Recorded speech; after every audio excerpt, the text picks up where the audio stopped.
Hi there, my name is Charlie Donville-Lewis. Welcome to the first Human Resources Management session for the CRC Network Training Program.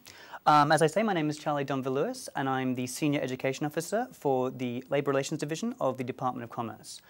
Basically, we're the state government department that deals with employment law, so areas like minimum rates of pay, overtime, breaks, annual leave, sick leave and long service leave, record-keeping requirements, termination and dismissal, areas like that.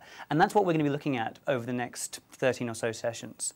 I guess the thing that I need to make clear before I start is this is not going to be legal advice. This is not supposed to be a definitive take on the laws. We're going to do a very general overview, and it's going to be trying to be as applicable to as many people as possible. That said, I really do encourage you guys to ask questions. There's a number that you can call, either during the session or afterwards if you like, if you've got any questions that you want to ask. And there's also, you can contact Wageline. All right, the first thing that we're going to do today is look at the basics of where employment entitlements come from. So that's areas like awards, agreements, and the Minimum Conditions of Employment Act.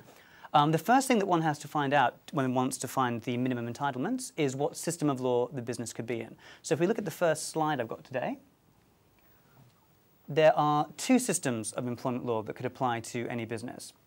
There's the state system or the national or federal system.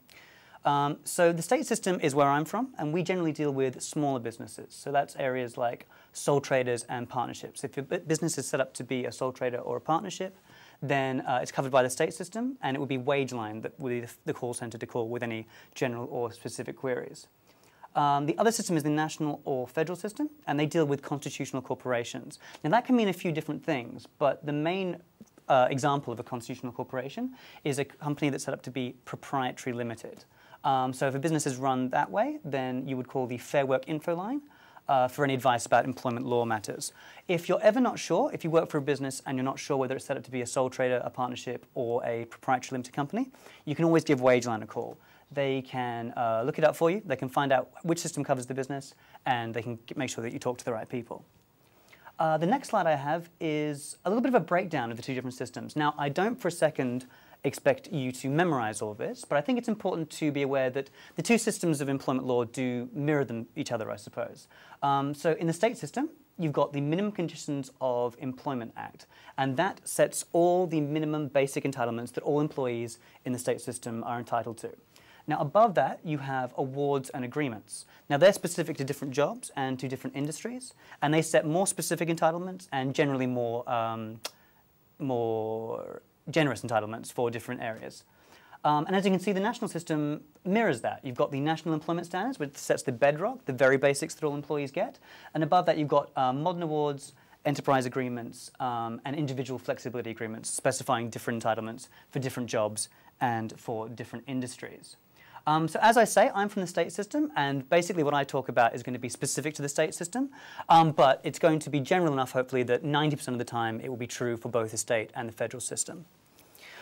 All right, the first thing to look at is awards. What actually are they? If we look at the next slide I've got, it has a bit of a rundown about exactly what awards are. They are essentially legal documents. They are the rule book or the instruction manuals for different industries and different jobs. And essentially all industries have them now. They set out all the entitlements that an employee in a different industry will get. And it's really important to realize that they are the law. They aren't just an indication or a guideline for what an employer has to provide. If something's in the award, it's the law that the employer provides it. And there are penalties for employers that breach those laws. The other thing to be aware of are the different kinds of awards. They can apply in different ways. Now, I won't go into too much detail on this one, but the three different awards to be aware of are enterprise awards. Now, enterprise awards are the most rare. They are awards that apply to one business. So, for example, Burswood. Burswood has an award that covers it, and everyone who works for Burswood, regardless of the job that they do, are covered by that award. As I say, they are very rare. A more common award is an occupational award. So that will cover one single job over a variety of different industries. So an example of that would be the Clerks Commercial, Social and Professional Services Award. If someone's doing clerical work over a whole raft of industries, whether it's for a hairdresser, for a shop, for a doctor's or a lawyer's, if they're doing that kind of work, they will be covered by that award. The most common award is the Industry Award. Now that will cover a variety of employees over the course of a particular industry. So for example, the Building Trades Construction Award, whether you're a plumber, a painter or a carpenter, if you're working in the construction industry, that is what will cover that employee. So where can you find them? We have a summaries of these 53 most popular awards on our website. And you can also get full copies listed in the Western Australian Industrial Relations Commission website. Now, awards are very big documents, and they are usually up to 100 pages long, and they're full of a lot of legal jargon. I don't recommend that you go and try and find a full copy of the award unless you have some problems sleeping at night, because they're very complicated documents. It'd be better to talk to WageLine or go to our website and try and find a summary of that award. All right, let's talk a bit now about what they actually contain in a bit more detail. They'll contain all the different types of employment. So that's the status of employment, whether that's full-time, part-time, or casual. We're going to go into a bit more detail about the types of employment in a later session, so I won't go into too much detail on that now. It will contain all the minimum rates of pay and all the minimum hourly penalty rates. So if there's the amount that someone will get for ordinary hours of work, and also the amount that someone will get if they work overtime. But also if they work on weekends or if they work night shifts, it will go through all the different extra rates of pay that an employee will get for them. It will also go through all the definitions. So it will define what different jobs under each industry are and how much someone gets paid for them. So if they have certain levels of responsibility and certain levels of experience, whether they get paid extra for that per hour. It will also break down the spread of hours. So that will be, essentially that'll come back to when overtime kicks in. So how long does someone have to work before overtime kicks in? Also, how long does someone have to work before they have to get a break? It will set out the shift lengths under each industry. It will go through all the different kinds of leave. So that will include annual leave, which is basically holiday pay. It will define how much sick leave an employee gets. So that's time off that someone can take if they become ill or injured and they have to recover from that. It will go through carers leave. So that will be time off that they can take to look after an ill member of their family or their household. It will also go through various other kinds of leave specific to that industry. It's also going to go through all the different allowances that are specific to different industries. So some examples of this would be a meal allowance. Most industries will have an award that specifies that after a certain amount of overtime, an employee will get a meal allowance. Also a location allowance, so for working in certain remote areas, employees should be receiving an allowance for that too. Any tools that they have to maintain, so that would be areas like hairdressing or building trades. If they've got tools they have to maintain as part of that, they will receive an allowance for that. And also some awards will specify that someone receives a first aid allowance if they are the first aid officer for that workplace. The other area is dispute settlement procedures, and that's basically an area that most awards have that will cover the steps an employee and an employer have to take if there is a problem in the workplace, the steps they've got to follow before they bring in the government or before they bring in the court system. All right, I've got a short video now of how you can basically look up our award summaries on the Commerce website. So the first step is to go to www.commerce.wa.gov.au. From there, there is a tab called Labour Relations. Then go to Pay Rates, Awards and Leave. This will lead you to the award summaries, and that will give you an alphabetical list of all the different industry awards that you can access. So here, as an example, I'm going through the Hairdressers Award. This is basically what they look like. They set out the weekly and hourly rates of pay, what a casual loading will entitle someone to, the apprenticeship rates of pay, and it will also define a few different other areas that are specific to that particular award and go through different overtime rates and areas such as that. I might play that one time quickly again, just in case you missed it the first time. I will attempt to. So again, you will go to the Commerce website, commerce.wa.gov.au, the Labour Relations tab, go to Pay Rates, Awards and Leave, Pay Rates and Award Summaries, and then you get an alphabetical list of all the different award summaries that we can provide.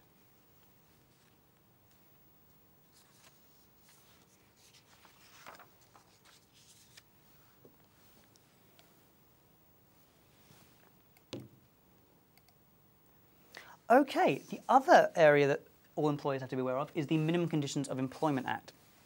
Now, I talked about this a bit earlier. Basically, this is the safety legislation that sits below all employees in WA, and it's the basic entitlements that all employees can expect to receive. Now, it serves two functions.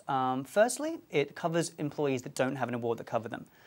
Certain industries came about after awards were written. So that's an area, say, like beauty therapy.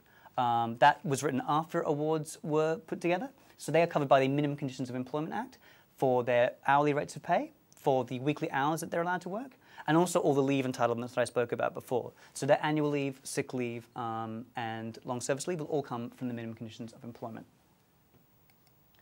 The other area is that it provides certain core entitlements that all employees have to receive, regardless of the industry that they work in, regardless of how they're employed. The two of the most important ones are no unauthorized deductions and payment for every hour. No unauthorized deductions means that an employee can't have any money taken out of their pay without their written consent. So, for example, if someone damages something in the workplace or something like that, you cannot recoup the cost of that from someone's pay without their written consent. The other area is really important, is payment for every hour. Now that might sound like a really basic entitlement, but it's something that people often get wrong because they will get people to come in, say, half an hour before their shift starts to set up the workplace and then leave half an hour early and not pay people for that time. But that's actually illegal. If someone is required to be at work, doing work for that employer, they must be paid for that time. So in summary, here's a little visual, I guess, representation of how these things break down. You've got awards, which will cover specific jobs and specific industries. You will have agreements, which will cover specific businesses. And then below both of them, being implied into both of them, is the Minimum Conditions of Employment Act. That will apply to all businesses, all jobs, and all industries. All right, guys, that basically sums it up for the first session in terms of the awards, agreements, and the Minimum Conditions of Employment Act. Just basically now I'm going to go through a few of the services that we offer. We can offer one-on-one consultations for employers. We can offer seminars talking about specific areas of employment law. We can offer a subscription service, which I'm going to go through in just a second. And we can also, the other service that we've got is WageLine. Now, I really want to speak WageLine, which I will do in just a second. First, I'll show you a quick video on how you can subscribe to our website. Now, the system of subscribing to our website means that you will get updates if any of the minimum rates of pay go up, if there are any changes to employment law or any issues that you need to be aware of, you will get an email notification about that. So if you go to our homepage, you can go to Pay Rates, Awards and Leave, and then subscribing to WageLine information updates. Then you just have to enter your name and your email address, as I'm doing here. And from there, you can select basically what kind of updates you want to receive. So, for example, you could either get general updates from just WageLine, which just cover general industry-wide changes, or you can update to specific awards, so that if any specific awards change, you can get an update on that. You then get sent an email just confirming your email address, and then you just have to follow the prompts there. So I might just quickly show that again, just again in case anyone's missed that. Sorry. So again, you go to the same area that our award summaries are. Click, instead of pay rates and award summaries, on subscribing to WageLine updates. Then go to that page, enter your name and email address, and then you can select which awards and which updates you want to subscribe to. In this particular example, I've subscribed to all awards updates, but you can get a list down and make sure you only get the ones that are actually relevant to you.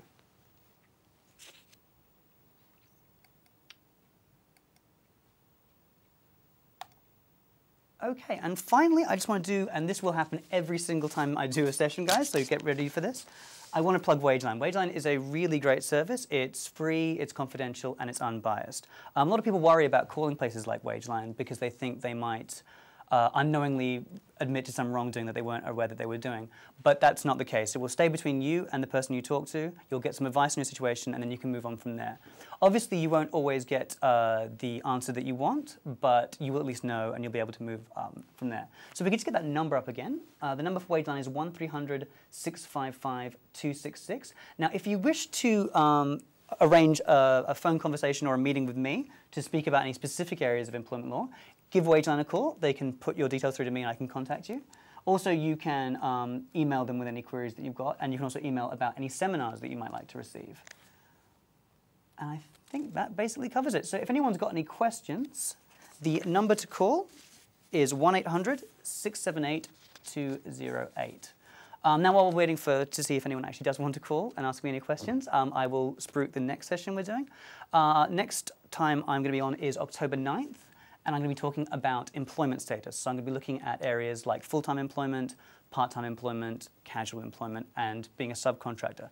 I'm going to look at the different entitlements that employees get for those kinds of employment, and then we can also go through some of the issues that can come up if you classify an employee incorrectly. If you've got any queries, please do call in. All right, well, thank you so much for tuning in. If you want to watch next time, we are back on at October 9th talking about employment status. Yeah, thank you guys for tuning in, and please do call WageLine if you've got any queries in the meantime. Thanks.